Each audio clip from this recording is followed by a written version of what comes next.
আমরা যে ধরনের খাবার গ্রহণ করে থাকি অতিরিক্ত তৈলাক্ত খাবার, তার কারণে কিন্তু দেখা যায় যে তার হয়তো অ্যাসিডিটি হচ্ছে, যেটা আপনি বলছিলেন যে অনেকের মুখে টকটক পানি আসে। তাদের ক্ষেত্রে আপনার পরামর্শ কি যে তারা কতদিন গ্যাস্ট্রিকের ওষুধটা খাবে বা কি ধরনের মেনটেনেন্স করতে পারলে এটাকে তারা কন্ট্রোলে নিয়ে আসতে পারবে? আমি একটা পর্যায়ে শুধু ফোকাস করার সুযোগ পেয়েছি, যেটা হচ্ছে খাদ্য। খাদ্যের সাথে পানীয় পরিপূরক, তাহলে টোটালটা ফুড হ্যাবিটটা আসে। পানীয়র ক্ষেত্রে আমাদের যে কিছু প্রবণতা দেখা যায়, বিভিন্ন রঞ্জক পদার্থ, চটকদার বিজ্ঞাপন থাকে, এবং এই জাতীয় চটকদার বিজ্ঞাপনের কারণে আমাদের ছোটবেলা থেকে এই যে কিছু আমরা রঞ্জক পদার্থ শরবত দেখেছি, এবং এটা পরিবারের ঐতিহ্য হিসাবে তারা এটাকে ব্যবসায়িকভাবে এটা ইনকর্পোরেট করার চেষ্টা করে। অদ্যাবধি কোনো মেডিকেল সায়েন্স আবিষ্কার করতে পারেনি ওই জাতীয় চটকদার রঞ্জক পদার্থের ভিতরে এমন কিছু আছে যা আমাদের শরীরের জন্য উপকারী। অপকারের অসংখ্য বর্ণনা আমি দিতে পারি, সেটা না হয় প্রাসঙ্গিক হলো না। দুই হলো যে আমাকে কারো ডায়াবেটিস আছে কিনা একটা ব্যালেন্স করতে হবে, সেই ক্ষেত্রে আমাকে পানীয় যথেষ্ট পরিমাণ পানীয় খেতে হবে। সবচেয়ে ভালো হচ্ছে যে পানিতে থাকা সাদা পানি, এর pH 7, এটা আমাদের সুলভ, এটার অর্থমূল্য সহনীয় মাত্রায়, এটা খাওয়াটাই ভালো। তারপর আমরা যদি মনে করি যে আমরা একটা ডাবের পানি খাবো, তো ডাবের পানি আমরা খেতে পারি, তবে সেই ক্ষেত্রে যারা আমাদের সারাদিন অফিস করি, ঘাম হয়, আমরা ম্যানুয়াল লেবার করি, এই সমস্ত ক্ষেত্রেও এই ডাবের পানি আমরা নিতে পারি। আরেকটা ভুল ধারণা সেটা হলো যে সোডা জাতীয় খাবার, বাজারে যে সমস্ত প্যাকেট জুস পাওয়া যায় বিভিন্ন ফলের, আমি ঘরে তৈরি কথা বলছি না, ওখানে চটকদার বিজ্ঞাপন থাকে যে এই জুসটার ভিতরে এই জুস, এটা আমের জুস, ওইটা লিচুর জুস।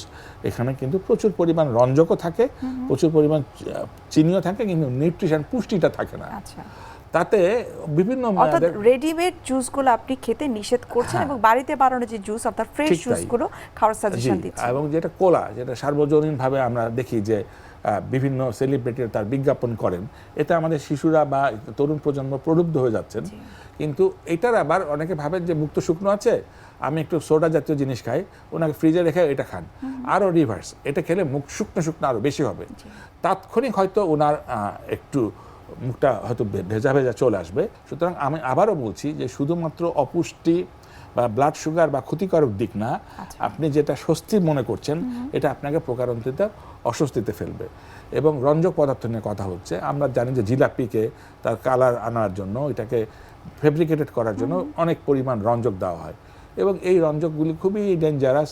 এগুলি আমি খুব পরিষ্কার করে বলতে চাই যে কাপড়কে, গার্মেন্টসে কালার ম্যাটেরিয়াল দেওয়ার জন্য যেই সমস্ত ক্ষতিকর রঞ্জক দেওয়া হয়, আমাদের প্রায়ই দেখা গেছে যে গবেষণায় এগুলি প্রচুর পরিমাণে দেওয়া হয়।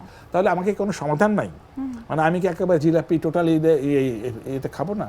আমরা বাসাতে তৈরি করি, আর সেটাই সবচেয়ে ভালো। যদি মনে করি আমার পক্ষে বাসায় তৈরি করা সম্ভবই না, আমি জানি না, নিকটজনের কাছে শিখে নিই, সেটাও যদি আমার পক্ষে, যে আমি কাজ করি এত তাড়াতাড়ি আমি শিখতে পারবো না, তাহলে পরে সহনীয় মাত্রায় আমি হয়তো একটা জিলাপি খেলাম।